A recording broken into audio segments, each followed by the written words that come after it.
just on top because it was the first like real pop music album that I ever owned. I got it on cassette from my brother actually brought it into the house, and it was Magical Mystery Tour by the Beatles on cassette. So that I have to put that on top because I see now that it has meant so much for my musical preferences and tastes, because that was basically the only cassette that I had, and I listened to it over and over and over. So then you start to think that stuff like I Am the Walrus and those songs, that is normal. So I am the walrus. Yeah, and all those crazy sound effects, and I thought this is how music is supposed to be. Yeah, and I can understand. So that's number one. Yeah.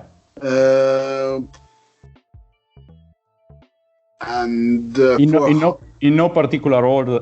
Yeah. So if you want.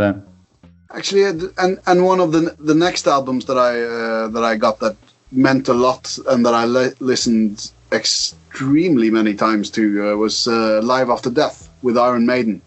Yeah, I got that from my brother. I got it for Christmas the year it came out, and that must have been 85, I guess. Yes, 85. Yeah, I had my my Sony Walkman and the 2 cassettes of Live After Death, and so that was my first when I really went into harder music. Do you also Paul Di'Anno? Oh yes, I loved the Killers album, especially. That was the first one I heard, but I didn't have it myself, so I listened a lot. Probably my 2 favorite Iron Maiden albums are Live After Death and Killers. Okay. But also Bruce Dickinson is a great singer. Yes, definitely. Yeah. And then for the third place, I'll have to involve something that is, I guess, more from my later point in life.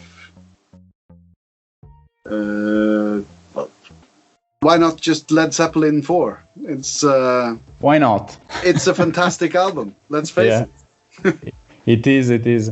And how did you discover this one? Well, actually, I came late to Led Zeppelin. It wasn't like I was listening to them when I was a kid. So this was probably when I was 17, 18. Yeah. And, a jazz pianist friend of mine was selling some of his CDs, his rock CDs, because he wanted money to buy jazz CDs. Yeah. And he asked if I wanted to buy his Led Zeppelin CDs. And yeah, sure. And then I started listening to that. Of course, I heard stuff like Black Dog and Stairway to Heaven, but I hadn't really listened much to Led Zeppelin before that. It was more Black Sabbath and the Rush and stuff. But Led Zeppelin became the biggest band for a reason, I guess. It's just it's kind of a perfect album.